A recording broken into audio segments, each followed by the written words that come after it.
إن الحمد لله نحمده ونستعينه ونستغفره ونؤمن به ونتوكل عليه ونعوذ بالله من شرور أنفسنا ومن سيئات أعمالنا من يهده الله فلا مضل له ومن يضلل فلا هادي له وأشهد أن لا إله إلا الله وحده لا شريك له وأشهد أن محمدًا عبده ورسوله أما بعد أعوذ بالله من الشيطان الرجيم بسم الله الرحمن الرحيم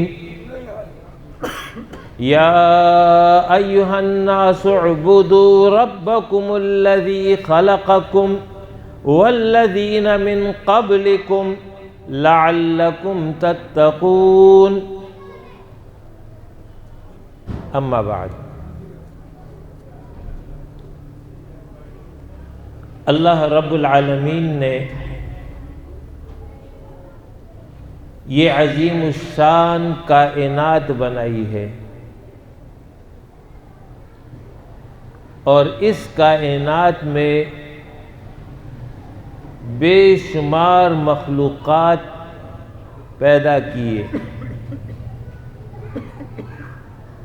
اور ان تمام مخلوقات میں سے انسان کا انتخاب کیا گیا اس طور پر کہ اسے اشرف المخلوقات کا درجہ دیا، اسے عقل، شعور، ارادہ، اختیار یہ عطا کیا، زمین پر اسے خلافت کا مقام دیا،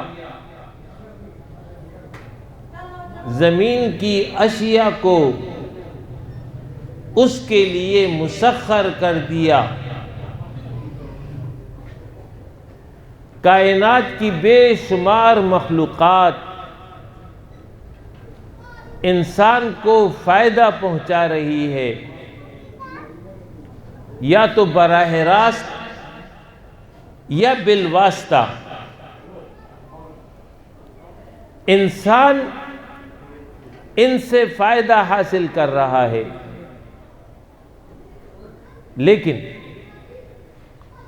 خود اس انسان کو دوسرے مخلوقات کے لیے نہیں بنایا۔ اس انسان پر یہ لازم نہیں ہے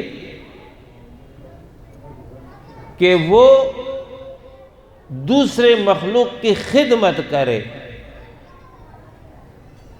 ہاں، کسی مخلوق کی خدمت انسان اپنے مرضی سے کرتا ہے تو کرتا ہے، لیکن اس کی ڈیوٹی نہیں ہے۔ مثلاً وہ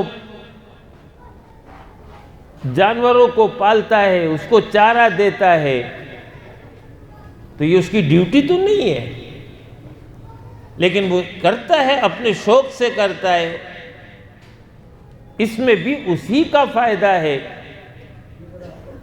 اس کا دودھ استعمال میں لاتا ہے، اس کا گوشت کھاتا ہے، اور اگر بار برداری کے لیے ہو تو بار برداری کے لیے استعمال کرتا ہے۔ وہ درخت لگاتا ہے، وہ پودے لگاتا ہے، اس کو پانی دیتا ہے، اس کو کھاد دیتا ہے، یہ اس کی ڈیوٹی تو نہیں ہے، لیکن وہ اپنے فائدے کے لیے کرتا ہے۔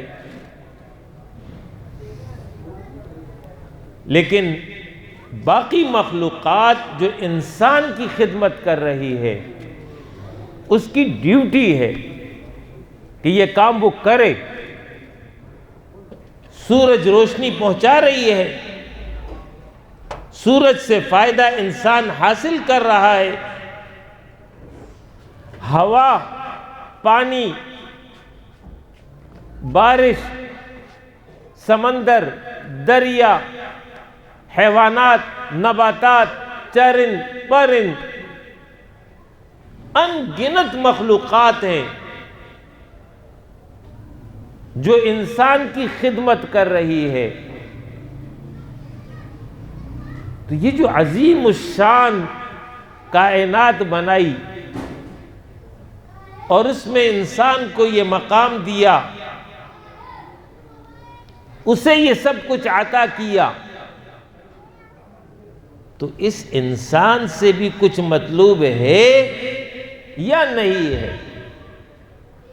اللہ کا ارادہ ہوا ایک مخلوق پیدا کرتا ہوں، اسے سب کچھ دیتا ہوں، اور پھر اس کی مرضی ہے، جو چاہے کرے، جیسے چاہے زندگی اختیار کرے، اس کی کوئی ذمہ داری نہیں، اس کی کوئی ڈیوٹی نہیں، اس سے کوئی حساب اور کتاب نہیں. تو اس بارے میں سورہ المؤمنون میں ارشاد فرمایا، افحسبتم انما خلقناکم عبثا وانکم الینا لا ترجعون.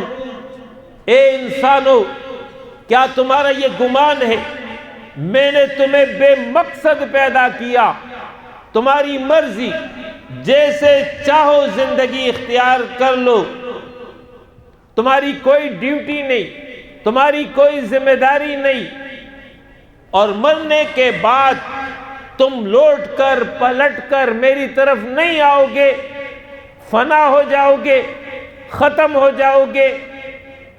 اگر کسی کا یہ گمان ہے تو جواب دیا، فتعال اللہ الملک الحق، اللہ بلند اور بالا حقیقی بادشاہ ہے، لا یعنی کام وہ نہیں کرتا. یہ تو میں اور آپ بھی اس کو بخوبی سمجھتے ہیں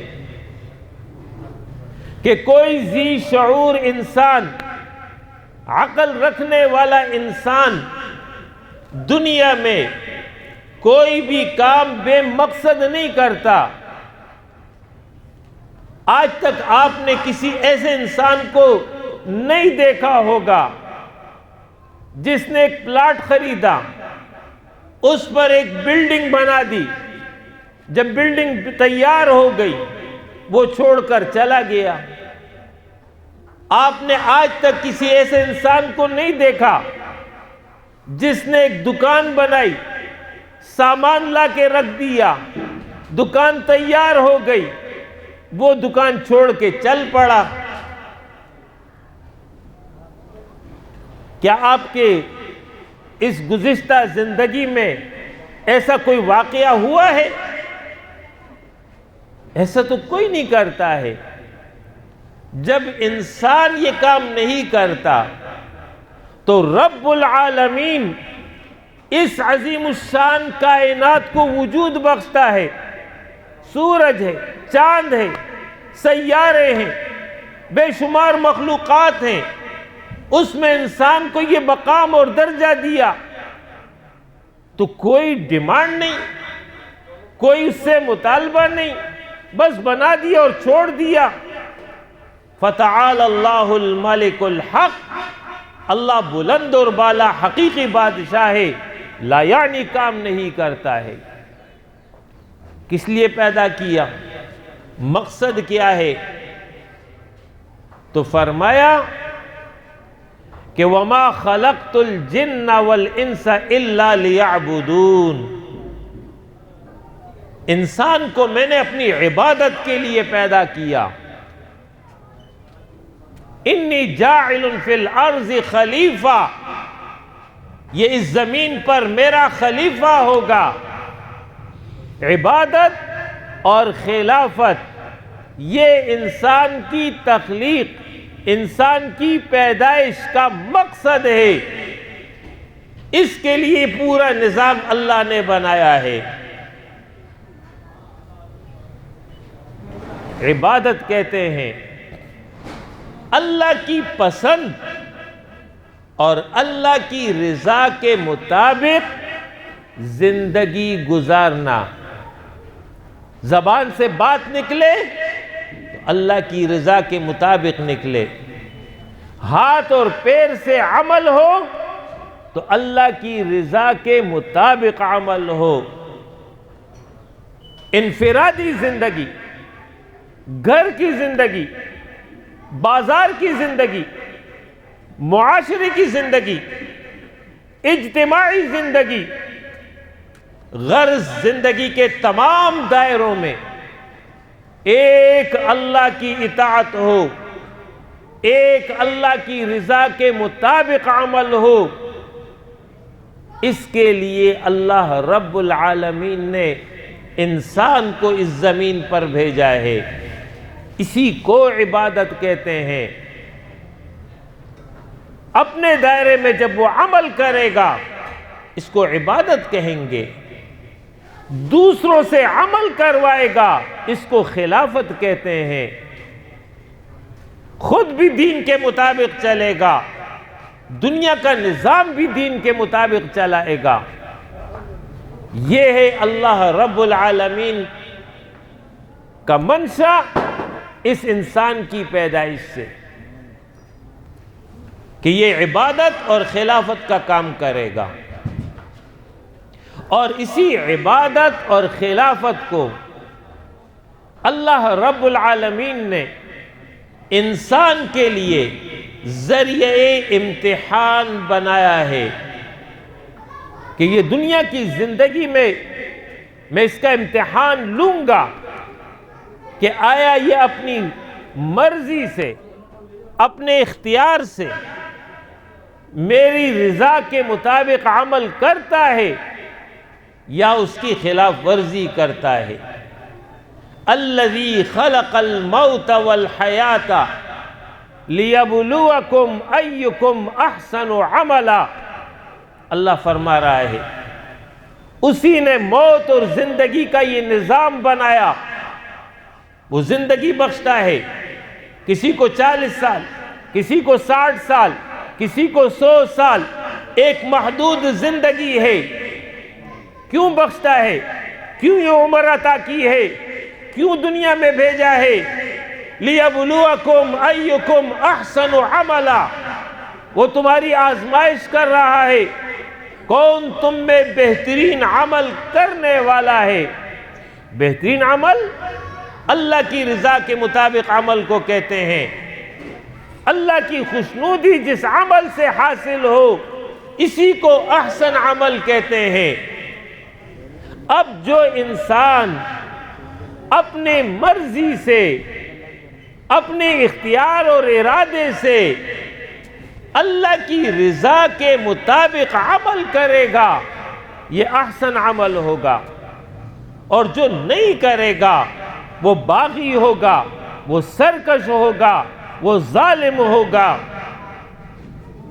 اللہ رب العالمین کی رضا اور اس کی پسند کا علم انسان کو اللہ رب العالمین نے انبیاء کے ذریعے دیا ہے۔ پہلا انسان سیدنا آدم علیہ السلام کو براہ راست اللہ نے خطاب کیا، شریعت دی، زندگی کا طریقہ سمجھا دیا۔ وَعَلَّمَ آدَمَ الْأَسْمَاءَ كُلَّهَا، دنیا کا علم بھی دیا، دین اور شریعت کا علم بھی اس کو دیا۔ اس کے بعد حکم دے دیا اہبطوا منہا جمیعا، جاؤ زمین پر زندگی بسر کرو، لیکن یاد رکھنا فَإِمَّا يَأْتِيَنَّكُم مِّنِّي هُدًى، تمہارے پاس میری طرف سے ہدایت آئے گی، فَمَن تَبِعَ هُدَايَ، جس نے اس کے مطابق پیروی کر لی، فَلَا خَوْفٌ عَلَيْهِمْ وَلَا هُمْ يَحْزَنُونَ، اس کے لیے کوئی خوف اور کوئی غم نہیں ہوگا۔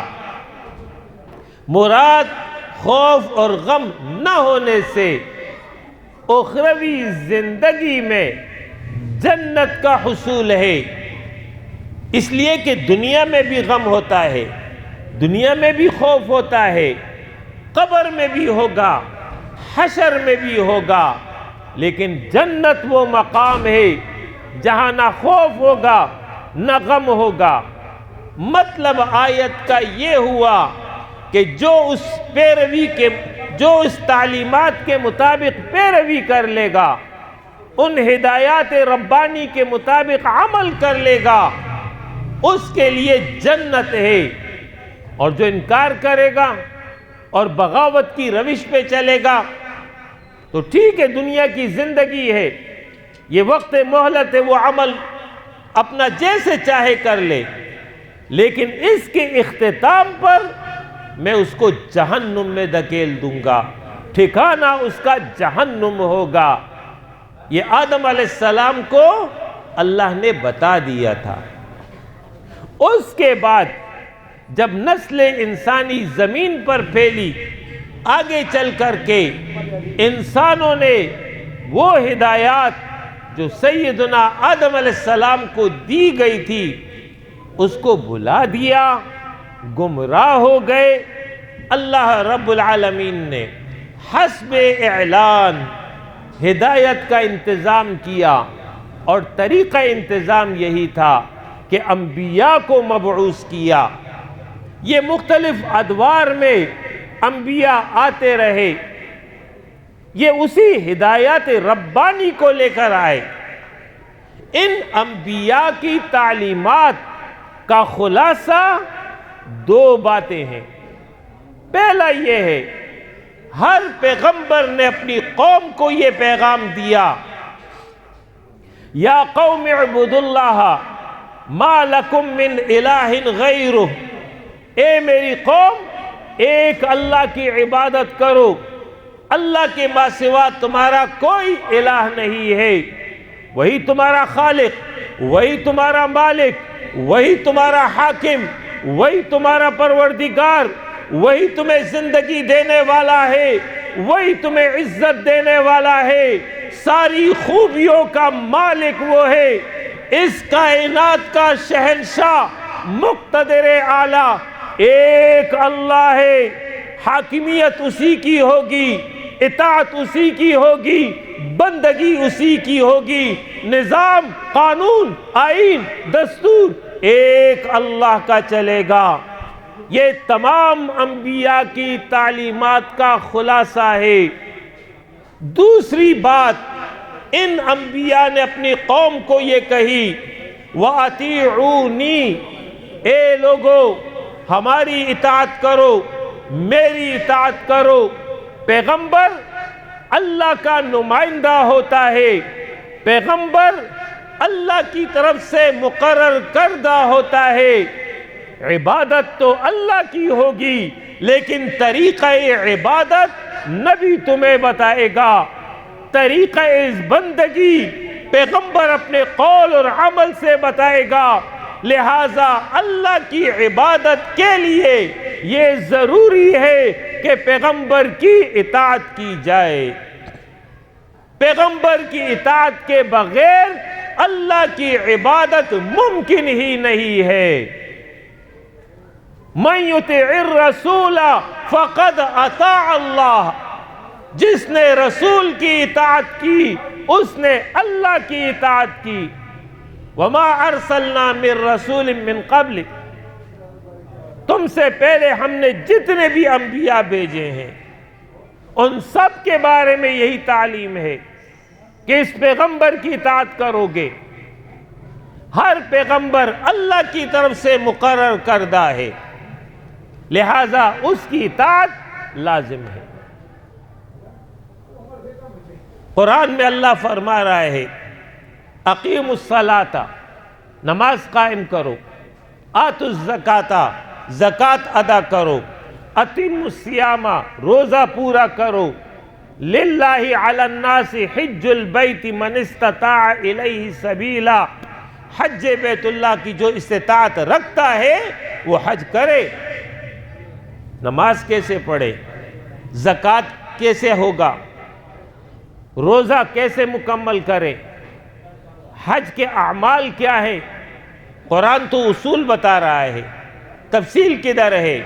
تفصیل نبی اکرم صلی اللہ علیہ وسلم نے اپنے قول، اپنے عمل سے امت کو بتایا ہے۔ اس لیے پیغمبر کی اطاعت لازم ہے. اللہ کی عبادت، پیغمبر کی اطاعت، یہ تمام انبیاء کی تعلیم تھی. اس تعلیم کو، اس ہدایت ربانی کو جو مختلف ادوار میں انبیاء نے بیان کیا، اس کو جامع مکمل شکل میں آخری پیغمبر محمد الرسول اللہ صلی اللہ علیہ وسلم کے ذریعے بیان کر دیا گیا. اس لیے کہ آپ صلی اللہ علیہ وسلم کے بعد قیامت تک دوسرا کوئی نبی نہیں آئے گا، کوئی رسول نہیں آئے گا، کوئی شریعت نہیں ہوگی، کوئی امت نہیں ہوگی. قیامت تک کے انسانوں کے لیے ہادی، رہبر، رہنما محمد الرسول اللہ صلی اللہ علیہ وسلم ہے. ان کی اطاعت اور ان کی اتباع کے نتیجے میں ایک انسان اپنے رب کو پا سکتا ہے، جنت کو پا سکتا ہے. ان کی اطاعت اور اتباع کے بغیر کوئی دوسری صورت ممکن ہی نہیں ہے کہ انسان اپنے رب کو پالے، جنت کو پالے. قُلْ إِن كُنْتُمْ تُحِبُّونَ اللَّهَ فَاتَّبِعُونِي. اے پیغمبر ان کو کہہ دو اگر تم اللہ کی محبت کے دعوے دار ہو، فَاتَّبِعُونِي. اے پیغمبر تم ان کو کہو میری پیروی کر لو. اگر تم یہ کام کرو گے یحببکم اللہ، اللہ تم سے محبت کرے گا اور تمہارے گناہوں کو وہ بخش دے گا. لہذا رسول اللہ صلی اللہ علیہ وسلم کے ذریعے جب دین مکمل کر دیا گیا اور آپ کے بعد دوسرا کوئی نبی نہیں آئے گا، تو اب ایسی تعلیم دینا ضروری تھی جو قیامت تک کے انسانوں کے لیے کافی اور شافی ہو جائے. آپ کو ایسی ہی تعلیم دی گئی.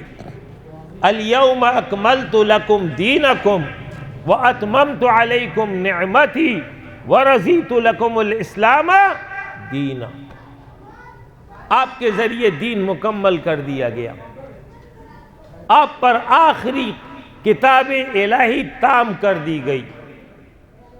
اس کے بعد پھر وہ انبیاء کا کام منتقل ہوا امت مسلمہ کو. جیسے کہ میں نے آپ کو بتایا اب کسی اور نبی نے نہیں آنا، تو پھر نبیوں والا کام کون کرے گا؟ نبیوں والا کام امت نے کرنا ہے. امت مسلمہ کی ذمہ داری قرآن نے اس طرح بیان کی: کنتم خیر امت اخرجت للناس تأمرون بالمعروف تنہون عن المنکر. تم بہترین امت ہو جس کو لوگوں کے لیے نکالا گیا، خود نہیں نکلے ہو، نکالے گئے ہو، آرڈر دیا گیا ہے، تمہاری ڈیوٹی ہے، تمہارا فریضہ ہے. کیا؟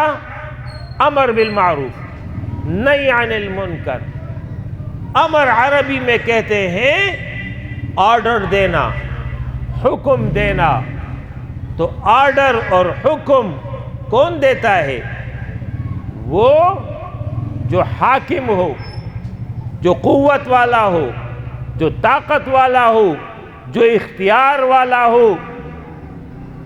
وہ آرڈر نہیں دے سکتا جس کے پاس اختیار نہیں ہے، جس کے پاس قوت اور طاقت نہیں ہے. وہ کبھی آرڈر نہیں دے گا. وہ تو گزارش کرے گا، وہ تو اپیل کرے گا، وہ تو مطالبہ کرے گا، درخواست کرے گا. فرمایا امت درخواست نہیں کرے گی، امت گزارش نہیں کرے گی، امت آرڈر دے گی. الاسلام یعلو ولا یعلی علیہ. اسلام غالب ہونے کے لیے آیا ہے، اسلام مغلوب رہنے کے لیے نہیں آیا ہے کہ ماتحت رہ کر زندگی گزارے، کوئی باطل نظام اس کے اوپر ہو، کوئی باطل قانون اس کے اوپر ہو، کسی اور کی حاکمیت ہو، کسی اور کا نظام ہو، اور اس کے ماتحت اسلام زندگی گزارے، ایک محدود دائرے کے اندر نماز پڑھ لے، روزہ رکھ لے، زکوٰۃ دے دے، حج ادا کر لے، نکاح کر لے، وراثت کے قانون کے مطابق عمل کر لے، کچھ اور انفرادی اعمال کر لے، اور پھر اس کے بعد اسلام کا دائرہ ختم ہو جائے اور اس کے بعد کسی اور کا دائرہ شروع ہو جائے، نظام قانون، نظام سیاست، نظام معیشت، نظام معاشرت، یہ کسی اور کے حوالے ہو جائے، غیروں کا قانون، انسانوں کا بنایا ہوا قانون، شیطان کا بنایا ہوا قانون اس زمین پر رائج ہو جائے، اور اس کے ماتحت اسلام ایک محدود دائرے میں مطمئن اور راضی ہو کر کے رہ جائے۔ فرمایا الاسلام یعلو ولا یعلی علیہ، اسلام غالب ہونے کے لیے آیا ہے، اسلام مغلوب ہونے کے لیے نہیں بھیجا گیا ہے۔ اللہ کا دین اسلام یہ گھر کی چار دیواری کے لیے بھی ہے، اللہ کا یہ دین اسلام انسان کے 6 فٹ بدن کے لیے بھی ہے، اللہ کا یہ دین اسلام بازار کے لیے بھی ہے، اللہ کا یہ دین اسلام اجتماعی زندگی کے لیے بھی ہے، اللہ کا یہ دین اسلام پارلیمنٹ کے لیے بھی ہے، اللہ کا یہ دین اسلام عدالت کے لیے بھی ہے۔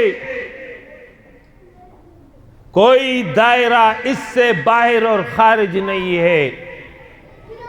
قرآن میں اللہ نے پیغمبر کو فرمایا، اعلان کر دو، قل ان صلاتی ونسکی ومحیای ومماتی للہ رب العالمین، اے پیغمبر تم ان کو بتا دو، میری نماز، میری قربانی، میرا جینا، میرا مرنا ایک اللہ کے لیے ہے، میں اسی کا بندہ ہوں۔ وَلَا تَمُوتُنَّ إِلَّا وَأَنْتُمْ مُسْلِمُونَ، تم کو موت نہ آئے مگر اس حال میں کہ تم رب کے وفادار اور تابعدار ہو۔ لہذا امت مسلمہ کی ذمہ داری آ گئی، کنتم خیر امت اخرجت للناس تأمرون بالمعروف، آرڈر دو گے، تنہون عن المنکر، طاقت کے زور پر برائی سے لوگوں کو روکو گے۔ اس سے کیا معلوم ہوا؟ اسلام حاکمیت چاہتا ہے، اسلام بالادستی چاہتا ہے۔ جس طرح رسول اللہ صلی اللہ علیہ وسلم نے اپنی زندگی میں عملاً دین کو قائم رائج نافذ کیا تھا، اسی طرح کی بالادستی اسلام چاہتا ہے۔ یاد رکھیے، اگر دین اسلام صرف نماز اور روزے کا نام ہوتا، صرف عبادات کا نام ہوتا، صرف چند اخلاقیات کا نام ہوتا، صرف عقائد کا نام ہوتا، تو رسول اللہ صلی اللہ علیہ وسلم کبھی دور مدنی میں جب ان کو قوت اور غلبہ اور طاقت مل گئی، کبھی پوری مدینہ کی ریاست پر اللہ کے دین کو قائم نہیں کرتے، وہ مسجد میں بیٹھ جاتے، اللہ اللہ کرتے، ذکر و اذکار کرتے، اپنی خانقاہ بنا لیتے، اپنی درسگاہ بنا لیتے۔ رہ گیا معاشی نظام، معاشرتی نظام، عدالتی نظام، سیاسی نظام، وہ عبداللہ بن ابی کے حوالے کر دیتے، کعب بن اشرف کے حوالے کر دیتے۔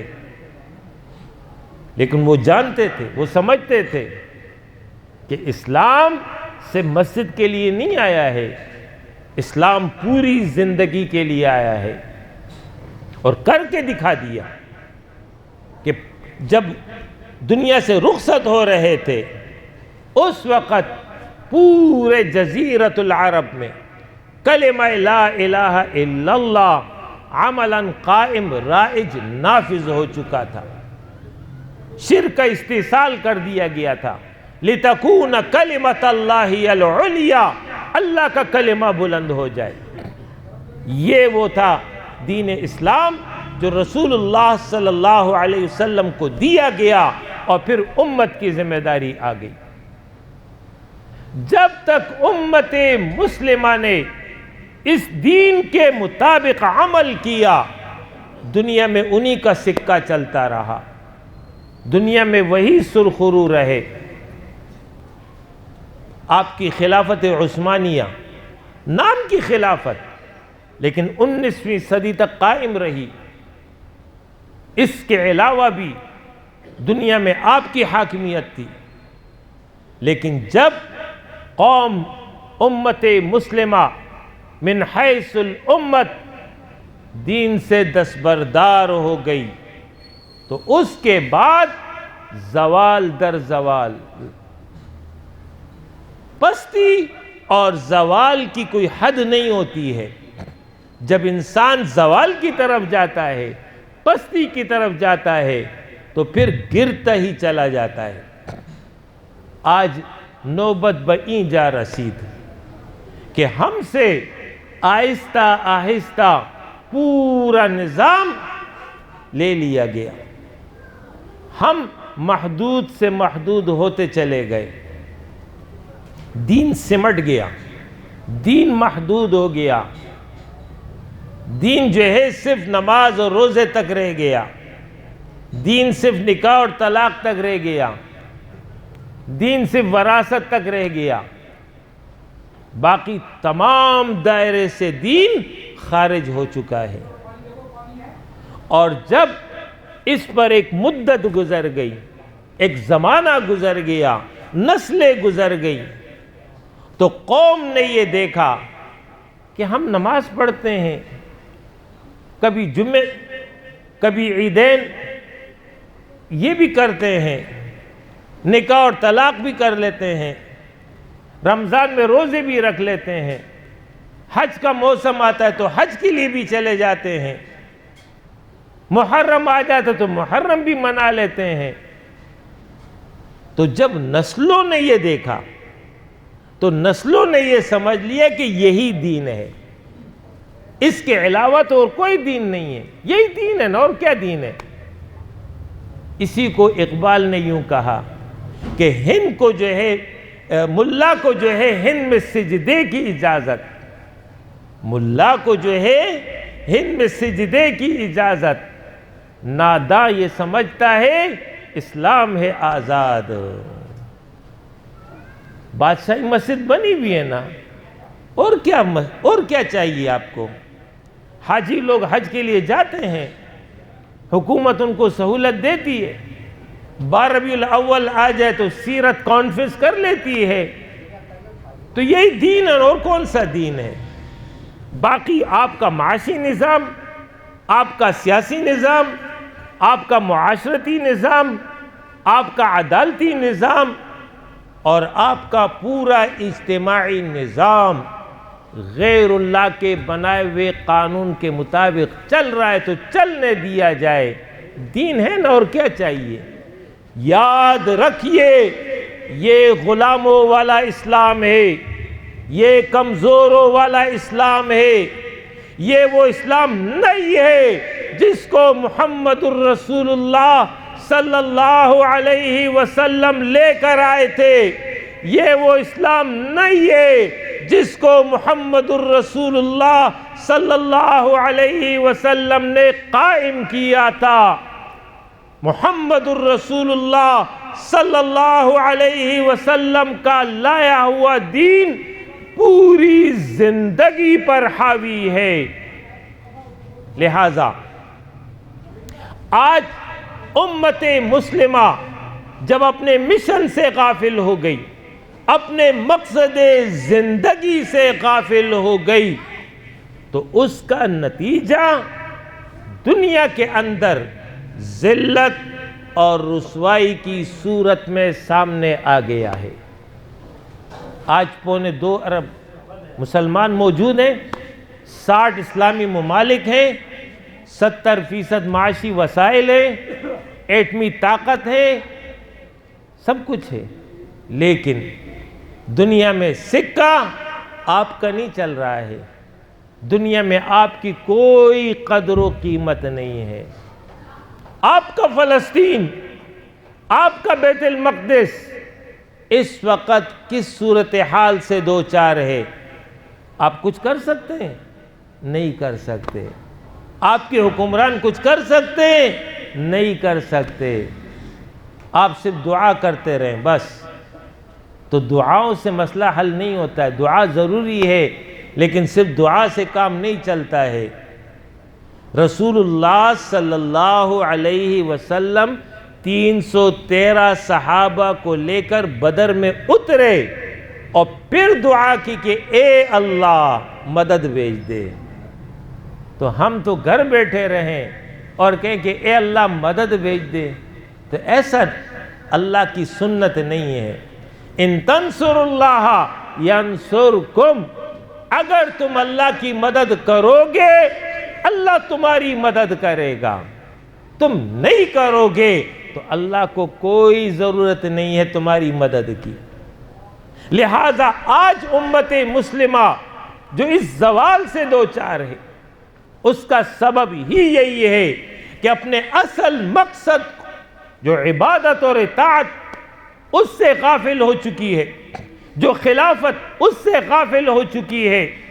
امت مسلمہ جو اپنے اصل مشن کہ امر بالمعروف نہی عن المنکر، دنیا میں اللہ کے دین کو غالب کرنا، دنیا میں اللہ کے کلمے کو بلند کرنا، دنیا کے نظام کو اللہ کے قانون کے تحت لے آنا، اس کو جب چھوڑ دیا اس کی وجہ سے آج یہ سب زوال سے دوچار ہیں۔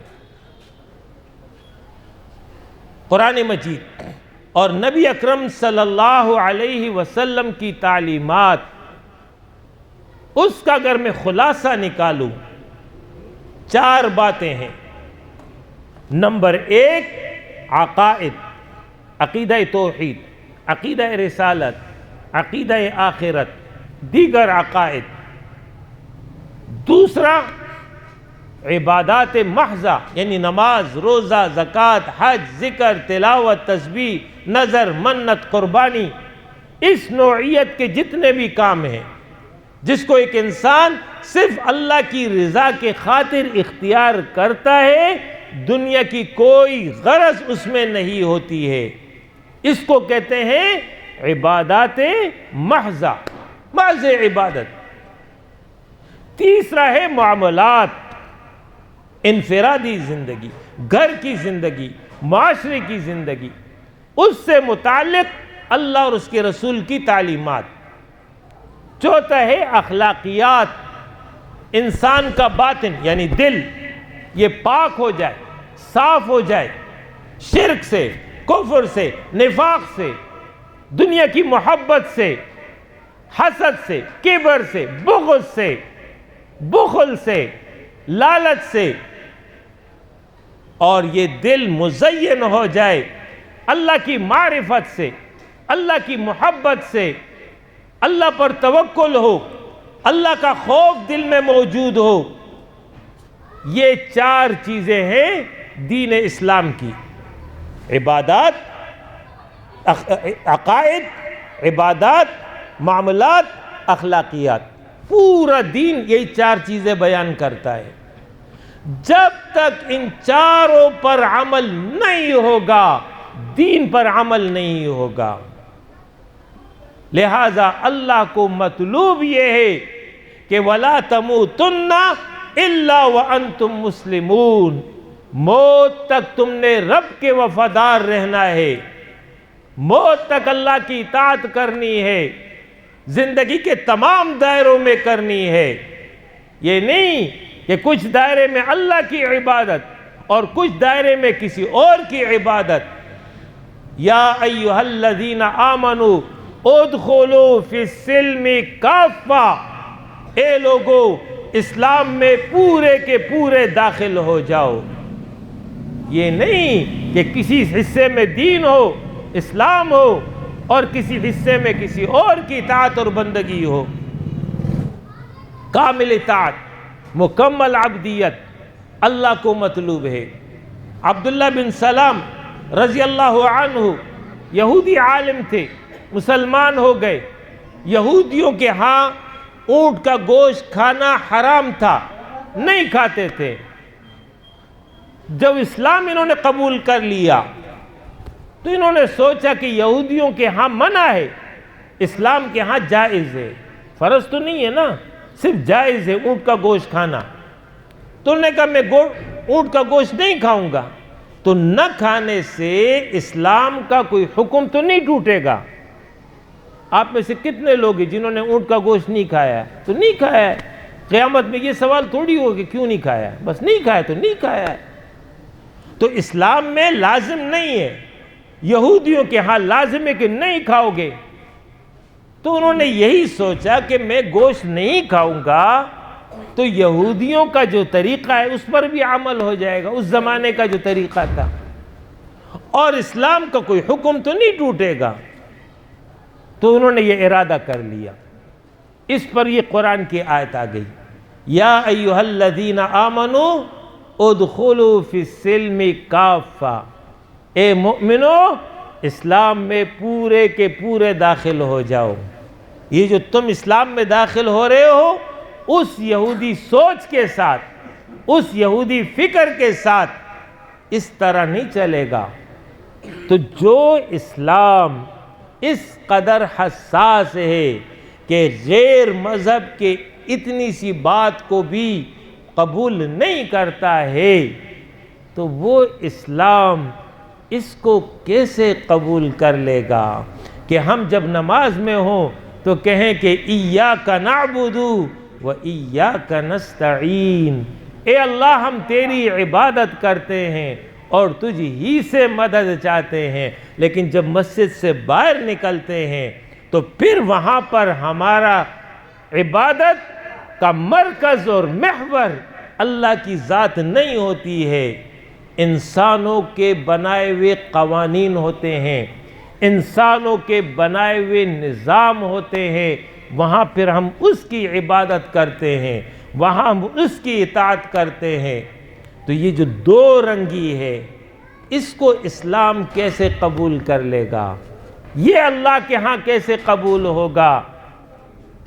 لہذا ادخلوا فی السلم کافہ، اسلام میں پورے کے پورے داخل ہو، عقائد بھی، عبادات بھی، معاملات بھی، اخلاقیات بھی، انفرادی زندگی بھی، اجتماعی زندگی بھی، ہر دائرے میں اللہ ہی کے حکم کے مطابق عمل یہ لازم ہے۔ اس کے لیے دین اسلام آیا ہے۔ لہذا فرمایا کہ جو بھی میری ان ہدایات کی پیروی کرے گا لا خوف علیہم ولا هم یحزنون، ان کے لیے کوئی خوف اور غم نہیں، ان کے لیے جنت ہے، ان کے لیے رب کی رضا ہے۔ آج اس وقت ہمارے لیے یہی پیغام ہے کہ لوگوں پلٹ آؤ اپنے رب کی طرف، لوگوں اپنی اصلاح کر لو، اپنی زندگی کو درست کر لو، اپنے رب کو ناراض نہ کرو، اپنے پیغمبر کے ساتھ وفاداری دکھاؤ۔ اسی میں جو ہے نجات ہے، اسی میں کامیابی ہے۔ عزت یاد رکھیے، عزت صرف اللہ دیتا ہے، عزت اللہ کے ماں سوا کوئی نہیں دیتا۔ عزت چاہتے ہو اللہ کی اطاعت کر لو، عزت چاہتے ہو پیغمبر کی اطاعت کر لو، عزت چاہتے ہو، سرخری چاہتے ہو، اسلام کو عملاً قبول کر لو، عملی زندگی میں قبول کر لو، کامل طریقے سے اس کو قبول کر لو، تب کہیں جا کر کے عزت اور سرفرازی ملے گی۔ اس کے علاوہ کسی اور جگہ اگر عزت تلاش کرو گے کبھی عزت نہیں ملے گی، کبھی سرخروئی نہیں ملے گی۔ لہذا اللہ حکم دے رہا ہے یا ایھا الناس اعبدوا ربکم، اے انسانوں اپنے رب کی عبادت کرو، اے انسانوں اپنے رب کی اطاعت کرو، اے انسانوں اپنے رب کی رضا کے مطابق زندگی گزارو، وہی تمہارا رب ہے، اس کے علاوہ کوئی رب نہیں ہے، وہ تمہیں پال رہا ہے، وہ تمہارا مالک ہے، وہ تمہارا حاکم حقیقی ہے۔ یہ اللہ کا پیغام ہے کل انسانیت کے نام۔ آج کے درس کا بھی یہی پیغام ہے کہ یا ایھا الناس اعبدوا ربکم، اے انسانوں اپنے رب کی عبادت کرو۔ یہ تو سب میں نے بیان کر دیا اور آپ نے بخوبی سمجھ لیا کہ مطلوب کیا ہے، مقصود کیا ہے، کامیابی کس میں ہے، یہ تو آپ کے علم میں آ گیا۔ اب آپ کو روڈ میپ دے دوں، عملی طریقہ کار بتا دوں۔ عملی طریقہ کار یہ ہے کہ جہاں تک انفرادی زندگی ہے، اس انفرادی زندگی میں دین کے مطابق عمل کرنا آپ کی ذمہ داری ہے۔ یہ 6 فٹ کا بدن، اس پر حکومت کسی اور کی نہیں ہے، میری حکومت ہے۔ کوئی رینجر، کوئی پولیس، کوئی فوج، کوئی دنیا کا بڑا سے بڑا ڈکٹیٹر میرے 6 فٹ بدن پر اپنا قانون نہیں نافذ کر سکتا جب تک میں نہ چاہوں۔ ہر انسان اپنے بدن کا حکمران ہے، یہ اس کی ریاست ہے، لہذا ہر انسان کی یہ ذمہ داری ہے کہ وہ اپنے بدن میں، اپنے 6 فٹ بدن پر اللہ کے قانون کو نافذ کرے، اللہ کی حاکمیت کو قائم کرے۔ اس کے بعد دوسرا دائرہ ہے گھر کا دائرہ۔ جس کا گھر ہوتا ہے اسی کا حکم چلتا ہے، ایسا نہیں ہوتا ہے گھر ایک کا ہو اور حکم دوسرے کا ہو۔ جس کا گھر ہوگا اسی کا حکم ہوگا۔ لہذا ہر شخص کی یہ ذمہ داری ہے کہ اپنے گھر پر اللہ کے حکم کو خود وہ نافذ کرے۔ وہاں کوئی رینجر نہیں آئے گی، وہاں کوئی پولیس نہیں آئے گی، وہاں کوئی دوسری حکومت مداخلت نہیں کر سکتی۔ وہاں انسان خود مختار ہوتا ہے، اس کی اپنی مرضی ہوتی ہے۔ لہذا اپنے گھر پر، اپنے بیوی اور بچوں پر اللہ کے قانون کے مطابق عمل کرانا ہر شخص کی اپنی ذمہ داری ہے۔ ان 2 باتوں کو قرآن نے اس طرح بیان کیا، یا ایھا الذین آمنوا قوا انفسکم واہلیکم نارا، اے مومنو اپنے آپ کو اور اپنے اہل کو جہنم کی آگ سے بچاؤ۔ تو بچانے کا طریقہ یہی ہے کہ اپنی ذات پر اللہ کی حکومت قائم کرو، اپنے گھر پہ اللہ کی حکومت قائم کرو، تو جہنم کے عذاب سے تم بھی بچ سکتے ہو، تمہارے گھر والے بھی بچ سکتے ہیں۔ یہ وہ دائرہ اختیار کی بات کر رہا ہوں جس میں ہر انسان اختیار رکھتا ہے۔ اسی طریقے سے دائرہ اختیار میں یہ ہے کہ کسی کی دکان ہو، بزنس ہو، کاروبار ہو، وہاں پر تو اسی کی حکومت ہوگی۔ اپنے کاروبار کو دین کے مطابق چلائے۔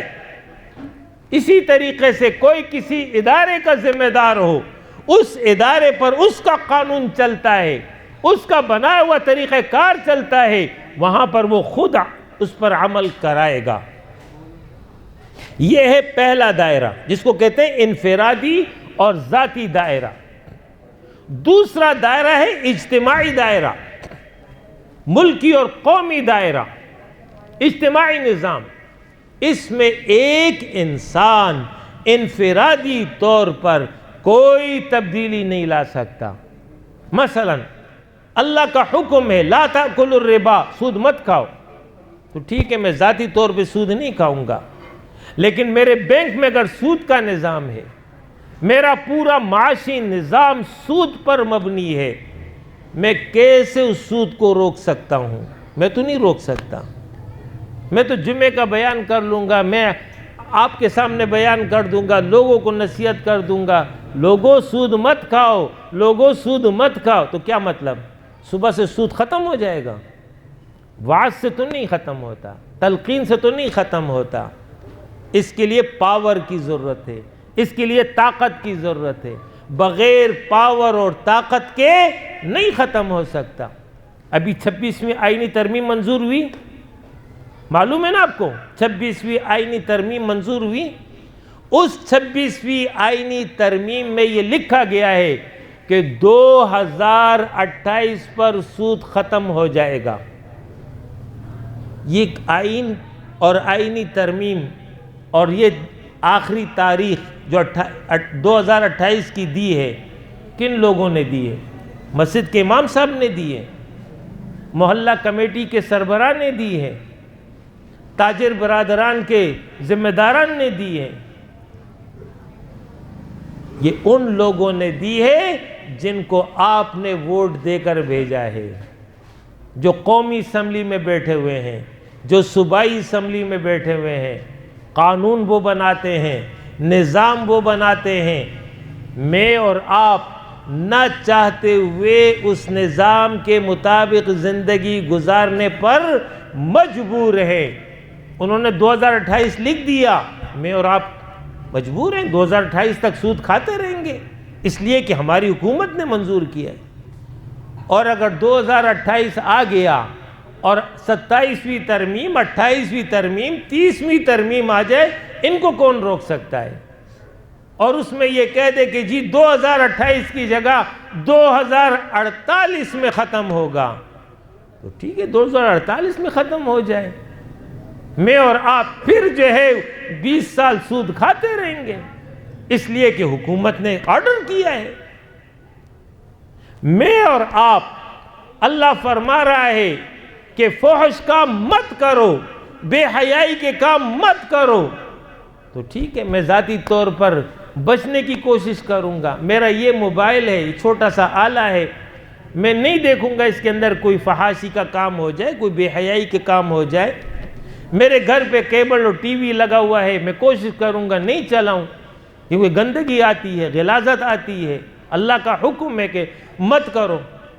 لیکن جب میں گھر سے باہر نکلتا ہوں، میرے روڈوں پر، میرے بازاروں میں، میرے پورے ذرائع ابلاغ پر اس فحاشی کا ایک پورا کلچر موجود ہے، بے حیائی کا ایک سیلاب ہے جو عمدہ چلا آ رہا ہے.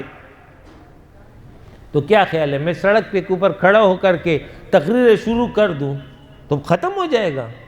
میں مسجد کے ممبر پہ نصیحت کروں تو ختم ہو جائے گا؟ وعظ اور تلقین سے ختم ہو جائے گا؟ کون ختم کرے گا؟ وہ جس کے ہاتھ میں آپ نے اختیار دیا ہوا ہے، وہ جو آپ کے لیے قانون بناتا ہے. یہ پیمرا ہو گیا اور یہ نیپرا ہو گیا اور یہ فلان ہو گیا، یہ کون بنا رہا ہے؟ یہ آپ کے حکمران. یہ حکمران کہاں سے آتے ہیں؟ کسی درخت سے گرتے ہیں، وہاں اگ جاتے ہیں اور یہاں آ جاتے ہیں؟ یہ باہر سے امپورٹ ہوتے ہیں؟ ایسا تو نہیں ہے. یہ میں اور آپ منتخب کرتے ہیں. میں اور آپ جس کو چاہتے ہیں آگے بھیج دیتے ہیں، پھر اس کے ہاتھ میں اختیار دے دیتے ہیں کہ تمہاری مرضی ہے، ہمارے پر جو قانون نافذ کر دو، جو نظام لے آؤ، ہمیں قبول ہے. لہذا پہلا دائرہ تو میں نے آپ کو بتا دیا، وہاں پر تو آپ نے خود عمل کرنا ہے. دوسرا دائرہ جس میں آپ اختیار نہیں رکھتے ہیں، آپ نہیں کر سکتے. لیکن اب اس دائرے میں جو اختیار آپ کا ہے وہ تو آپ نے کرنا ہے. صحیح قیادت کا انتخاب، صحیح اجتماعیت کا انتخاب، صحیح حکومت کا انتخاب. جس وقت آپ کے ہاتھ میں مہر ہوتی ہے، جس وقت آپ کے ہاتھ میں اتنا بڑا بیلٹ پیپر ہوتا ہے، جب آپ پولنگ اسٹیشن میں اکیلے کھڑے ہوتے ہیں، وہاں پر کوئی آپ کا ہاتھ نہیں روکتا ہے، وہاں آپ مکمل اختیار رکھتے ہیں کہ یہ 8 10 12 نشانات ہیں، تمہاری مرضی ہے، جس کو چاہو منتخب کر لو۔ اس وقت آپ کس چیز کو دیکھتے ہیں؟ میری سڑک کون بنائے گا؟ مجھے پانی کون دے گا؟ مجھے پرمٹ کون دے گا؟ مجھے نوکری کون دے گا؟ اور کون میری پارٹی کا ہے؟ کون میری برادری کا ہے؟ کون میرا دوست ہے؟ ہم نے یہ معیارات اپنے لیے بنا لیے۔ جو سب سے صالح ہے، جو دیندار ہے، جو اللہ کا وفادار ہے، جو تابعدار ہے، جو مخلص ہے، وہ ہمیں قبول نہیں ہے۔ ہمیں وہ قبول ہے جو اپنی دنیا بنائے اور ہماری بھی دنیا سجائے۔ باقی رہ گیا دین اللہ جانے اور اللہ والے جانے۔ یہ ہے کہ نہیں ہے؟ میں کوئی غلط بات تو نہیں کر رہا ہوں، یہ ہے کہ نہیں ہے؟ ایسا ہی ہو رہا ہے، ایسا ہی ہوتا ہے۔ ہم ذاتی مفاد کو دیکھتے ہیں، ہم ذاتی اغراض کو دیکھتے ہیں، ہم ذاتی دلچسپی کو دیکھتے ہیں، ہم برادری کو دیکھتے ہیں۔ کون میری برادری کا ہے؟ کون میری زبان بولتا ہے؟ کون مجھے دنیا لا کر کے دے گا؟ جب ہم نے خود اپنے لیے ان معیارات کو مقرر کر کے اس کے مطابق ہم مہر لگا رہے ہوتے ہیں، تو یاد رکھیے اللہ اس قوم کی حالت نہیں بدلتا جو قوم اپنی حالت نہیں بدلنا چاہتی ہے۔ دین اسلام اللہ کی نعمت ہے، یاد رکھیے دین اسلام اللہ کی نعمت ہے۔ جو قوم اس دین کے مطابق عمل کرے گی، خدا کی قسم کھا کے کہہ رہا ہوں، اللہ کی حاکمیت میں، اللہ کی بادشاہت میں ایک ذرہ برابر وہ اضافہ نہیں کر سکتی۔ اللہ کی حاکمیت ویسی موجود ہے، جو دین اسلام کے مطابق عمل کرے گا اپنا فائدہ کرے گا، اپنے لیے فوائد سمیٹے گا، اور نہیں کرو گے اپنا نقصان کرو گے۔ 77 سال ہو گئے، 77 سال میں ہم یہی کچھ دیکھ رہے ہیں۔ کبھی اس کو زندہ تو کبھی اس کو زندہ، کبھی اس کا جھنڈا بلند تو کبھی اس کا جھنڈا بلند، کبھی نیا پاکستان تو کبھی پرانا پاکستان۔ اس کی وجہ کیا ہے؟ وجہ یہی ہے کہ 200-250 سال ہم انگریزوں کے غلام رہے ہیں، اور اس سے قبل ہم نے دین کو آہستہ آہستہ چھوڑ دیا۔ تو وہی علامہ اقبال والی بات کہ ہم نے صرف نماز اور روزہ اس کو جو ہے کل دین سمجھ لیا ہے، باقی سب اوروں کے حوالے ہو گیا ہے۔ جب تک صالح قیادت نہیں آئے گی، جب تک صالح اجتماعیت نہیں آئے گی، جب تک دیندار قیادت نہیں آئے گی، کبھی بھی آپ اور میرے حالات نہیں بدل سکتے۔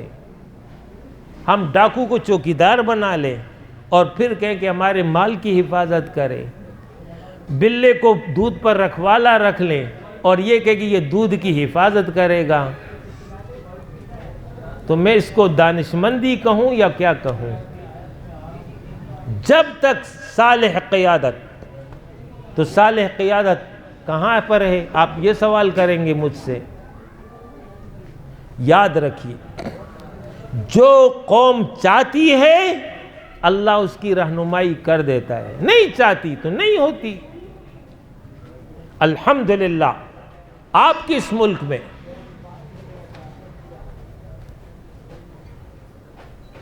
الحمدللہ آپ کے اس ملک میں جماعت اسلامی کی صورت میں ایک بہترین اجتماعیت موجود ہے۔ جماعت اسلامی محض سیاسی جماعت نہیں ہے، جس طرح یہ باقی پارٹیاں، ایسی جماعت نہیں ہے۔ بہت بڑی غلط فہمی ہے، پروپیگنڈے کا نتیجہ ہے۔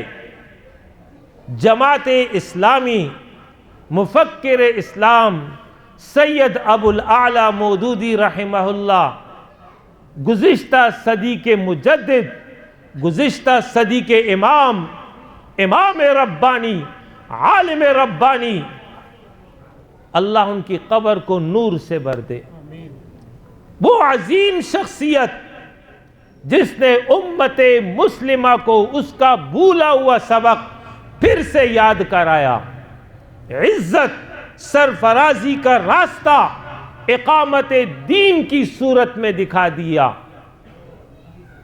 انہوں نے جو ہے ترجمان القرآن میں مسلسل لکھ کر کے تقریباً 15-20 سال مسلسل لکھ کر کے یہ بتا دیا کہ لوگوں، عزت، سرفرازی، کامیابی، سرخروئی دنیا اور آخرت میں تبھی ممکن ہے جب پورے دین کے مطابق عمل کرو گے، اور پورے دین پر عمل کے لیے ضروری ہے کہ ایک بہترین اسلامی اجتماعیت قائم کر لو، وہ اسلامی اجتماعیت جو دین کے مطابق خود بھی عمل کرے اور عمل کرائے۔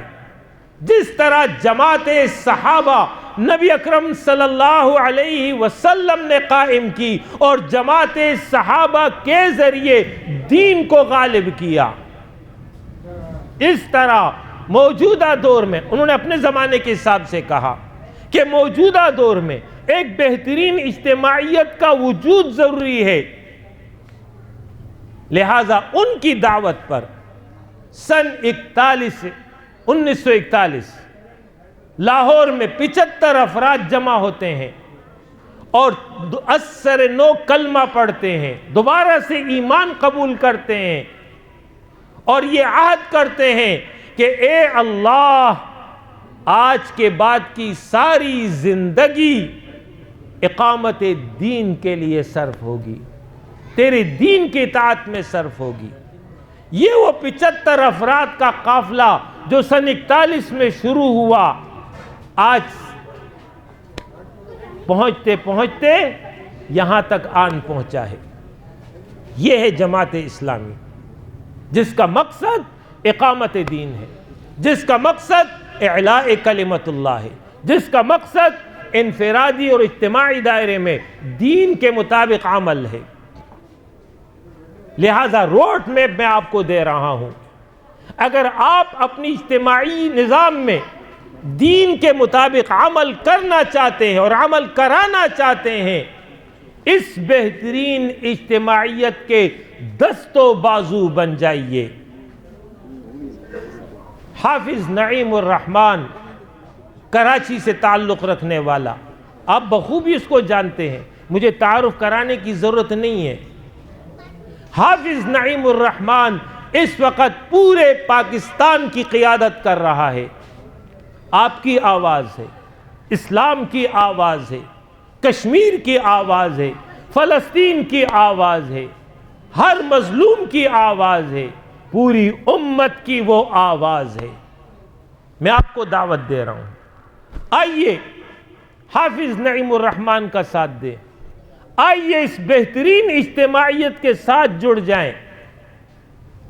میں آپ سے وعدہ کرتا ہوں انشاءاللہ تعالی اگر آپ نے اس اجتماعیت کا ساتھ دے دیا تو کم از کم، یہ کم سے کم بتا رہا ہوں، کم از کم آپ کی زندگی میں انشاءاللہ تعالی سکون ہوگا، اطمینان ہوگا، راحت ہوگا، باعزت رہیں گے۔ اخروی زندگی میں انشاءاللہ تعالی جنت کا حصول آسان ہوگا۔ اور اگر قوم کی اکثریت نے ساتھ دے دیا اور ان کو اقتدار میں لے آئے تو پھر آپ کا پورا اجتماعی نظام دین کے مطابق آ جائے گا۔ پھر جس طرح آپ زندگی گھر کے اندر گزاریں گے، گھر سے باہر بھی گزارنا آپ کے لیے آسان ہو جائے گا۔ لہذا یہ ہے وہ روڈ میپ، اس کے مطابق آپ نے جو ہے اس بہترین اجتماعیت کا اور اس بہترین قیادت کا انتخاب کرنا ہے۔ اس ذریعے سے انشاءاللہ تعالی آپ کے تمام مسائل بھی حل ہوں گے، تمام پریشانیاں بھی دور ہوں گی، تمام مشکلات بھی حل ہو جائیں گے، اور زندگی کے ہر دائرے میں اللہ والوں کے آنے سے اللہ کا نظام آ جائے گا، اور جب اللہ کا نظام آ جائے گا تو اللہ کی رحمت متوجہ ہو جائے گی۔ قرآن میں اللہ نے فرمایا لو اقاموا التوراۃ والانجیل وما انزل الیہم من ربہم لاکلوا من فوقہم ومن تحت ارجلہم، اگر یہ اپنے زمانے میں تورات اور انجیل کو قائم کر دیتے اور آج قرآن کو قائم کر لیں، اللہ فرما رہا ہے آسمان سے اللہ اپنے خزانے کھول دے گا، زمین سے اپنے خزانے نکال دے گا۔ شرط کیا ہے؟ شرط یہ ہے کہ دین کے مطابق عمل کر لو، راستہ یہی ہے اور کوئی راستہ نہیں ہے۔ یہ بہترین اجتماعیت، اللہ والوں کی اجتماعیت، اس کا انتخاب آپ کریں گے انشاءاللہ تعالی آپ کے لیے راستہ آسان ہو جائے گا۔ تو پہلی بات میری آپ کی سمجھ میں آ گئی کہ جماعت اسلامی سیاسی جماعت نہیں ہے، یہ غلبہ دین کی جماعت ہے، یہ اقامت دین کی جماعت ہے۔ ہمارا مسئلہ یہ ہے، جیسے میں نے تفصیل سے بتا دیا، کہ جب تک آپ سیاسی طور پر، ہمارے ملک میں تو سیاسی طریقہ ہے، کوئی اور طریقہ تو ہے ہی نہیں، انتخاب طریقہ ہے، جب تک آپ سیاسی طور پر پاور میں نہیں آئیں گے آپ اللہ کے دین کو قائم نہیں کر سکتے۔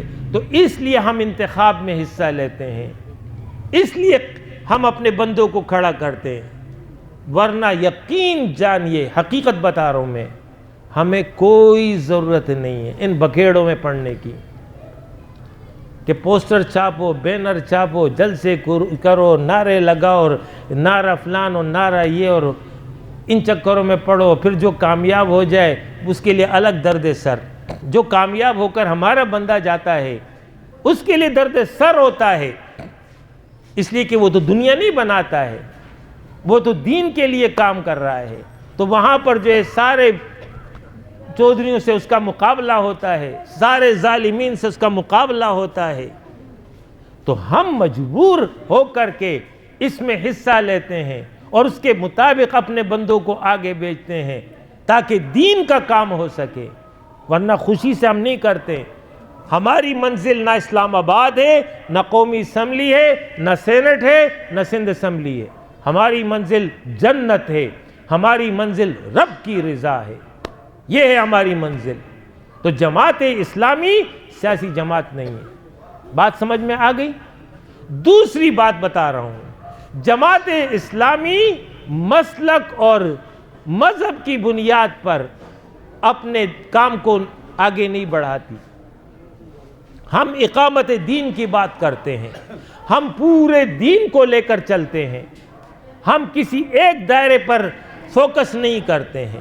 لہذا جتنے بھی علماء ہیں، جتنے بھی مسالک سے تعلق رکھتے ہیں، ہم سب کو اپنے لیے دل میں جگہ دیتے ہیں، ہم سب کی عزت کرتے ہیں، ہم سب کا احترام کرتے ہیں، چاہے علماء دیوبند ہوں، چاہے علماء بریلی ہوں، چاہے علماء اہل حدیث ہوں، کوئی بھی مسلک رکھتا ہو، کسی بھی عالم کے پیچھے جاتا ہو، اپنے اپنے طریقے کے مطابق عمل کرے، یہ سب امت کے گلدستے ہیں، یہ امت کی عزت ہے، یہ امت کی شان ہے، کوئی مسئلہ نہیں ہے۔ آپ رفع دین کرتے کریں، آپ آمین بالجہر کرتے کریں، کوئی مسئلہ نہیں ہے، سب پیغمبر کے طریقے ہیں۔ لیکن جماعت اسلامی آپ کو دعوت دے رہی ہے اقامت دین کے لیے، جماعت اسلامی آپ کو دعوت دے رہی ہے نظام مصطفیٰ کے لیے، جماعت اسلامی آپ کو دعوت دے رہی ہے اسلامی انقلاب کے لیے۔ آئیے، آپ دیوبندی ہوں، آپ بریلوی ہوں، آپ اہل حدیث ہوں، کسی بھی مسلک سے ہو، آپ کسی بھی سیاسی پارٹی سے تعلق رکھتے ہوں، آ جائیے، ہم کو قریب سے دیکھیے، اس اجتماعیت کو قریب سے دیکھیے، قریب آئیں گے تو پتہ چلے گا یہ اللہ والوں کی اجتماعیت ہے، یہ دینداروں کی اجتماعیت ہے، یہ غلبہ دین اور اقامت دین کی اجتماعیت ہے۔ لہٰذا آج کا آخری پیغام یہی ہے کہ روڈ میپ انفرادی اصلاح خود کرو، اجتماعی اصلاح کے لیے اجتماعیت کو اپناؤ، اور نیک لوگوں کو آگے بھیجو، تب کہیں جا کر کے حالات بدلیں گے۔ اقول قولی ھذا واستغفر اللہ لی ولکم ولسائر المؤمنین وآخر دعوانا ان الحمد للہ رب العالمین۔